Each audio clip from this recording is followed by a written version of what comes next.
incorrigible. Incorrigible means one who is not able to be reformed, to be corrected, or to be reformed. This Barry Phillips with 10-minute Torah, day number 4 of the Torah portion, Eikev, meaning because. Let's go again to the book of Deuteronomy, chapter number 9. Let's read a few verses, beginning with verse number 13. And Yahweh spoke to me, saying, I have seen this people, and look, they are a stiff-necked people. Leave me alone, so that I destroy them and blot out their name from under the heavens and make of you a nation stronger and greater than they. So I turned, came down from the mountain, and the mountain burned with fire. The 2 tablets of the covenant were in my hands, and I looked and saw that you had sinned against Yahweh your Elohim and had made for yourselves a molded calf. You had turned quickly aside from the way which Yahweh had commanded you. Incorrigible. It would seem that there are those that you don't want to say this about anyone else. You really don't want to say this about yourself. And that is that things are just hopeless. That is, try as you may to help someone, it just seems like they don't want to be helped. They don't want to change. They continually justify their wrong actions, attitudes, manners of being. And, well, they're not able to be corrected, disciplined, reformed, taught any different. They refuse to learn any different. Such it would seem to be at least the initial generation that went into the wilderness. And yet Moshe loved them and taught them and encouraged them and judged for them and led them and did signs and wonders and miracles to liberate them and then sustain them in the wilderness. Yah says, I take you as my people. I brought you here on eagle's wings to myself to make you a peculiar people, to call you a royal generation. You've gone from slaves to royalty. Now you are princes and princesses, kings and queens before me. You have a priesthood function among you.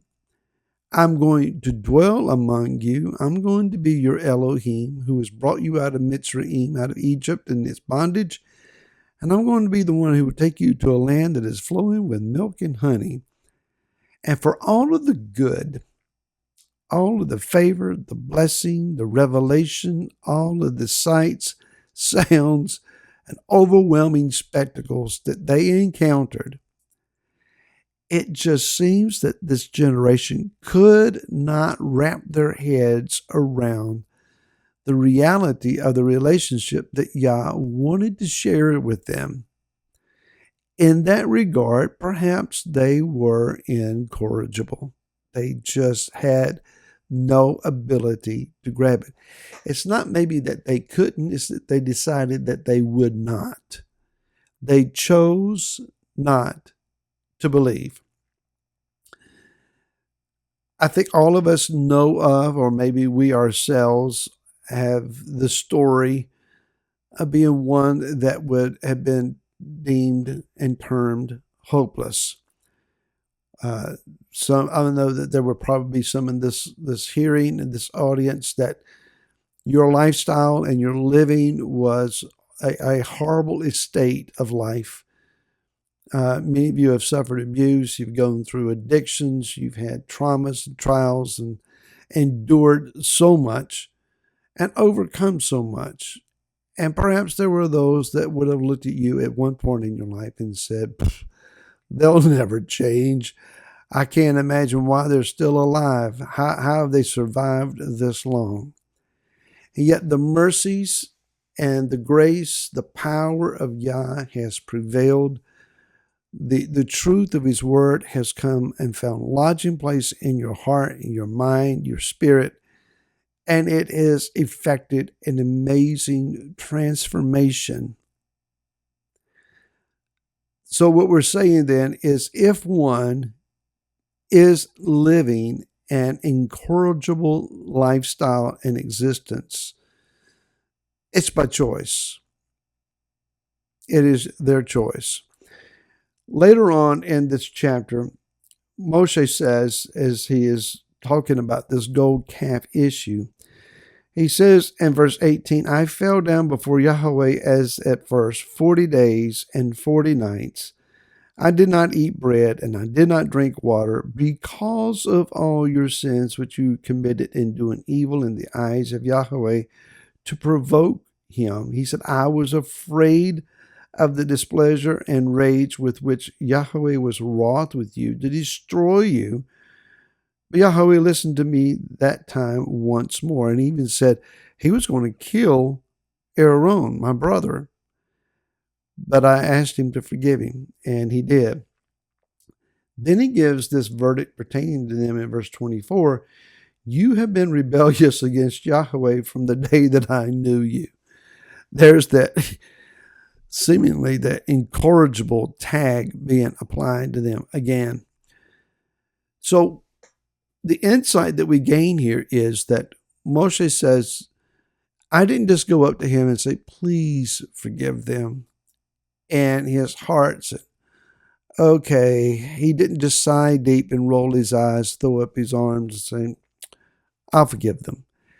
But rather it took 40 days of fasting and intercession. Now, it says here that he prayed, do not destroy your people. This is verse 26. And your inheritance, whom you have ransomed in your greatness, whom you have brought out of Mitzrayim with a strong hand. Look, Yah, these are your people. Moshe was appealing to him. These are your people. You've already invested so much in them, and your reputation pertaining to them and your ability to bring them into their inheritance is at stake. Don't let your name become tainted among the nations. Now, evidently then, he prayed this prayer more than once. How many times we don't know. But he fasted and prayed and sought the face of Yah without bread and without water. This means that Yah was supernaturally sustaining Moshe to stay before his face and seek him and cry out to him. Now, was Yah punishing Moshe and calling him to a place of extreme endurance in order to see this people delivered from their sin? Was he testing Moshe and his love and devotion and commitment toward them? Perhaps to some degree. Some of you may have been praying for sons and daughters and parents and loved ones for years, crying out to Yah faithfully, save them, deliver them, change their lives. It takes time. Or else we would say they're incorrigible and there's no hope. Why bother?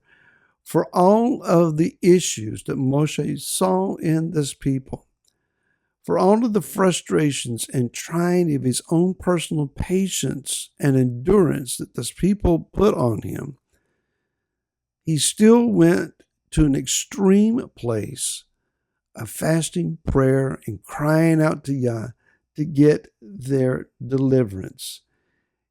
Calling on him, remember your covenant to the forefathers, to Abraham, Yitzhak, and Yaakov. These are your people, your inheritance, whom you brought out by your great power and by your outstretched arm. So Yah says, okay, in chapter 10, come back up here with 2 more stones. Now, here we have an understanding. In order for people to change, there has to be a recommitment to the word. We can pray for them, we can cry out for them, we can do a lot in their behalf, but ultimately the word has to be applied. They have to hear the truth, accept the truth, and then seek to walk in the truth. And may you do the same today. We'll pick up here again tomorrow. Until then, shalom.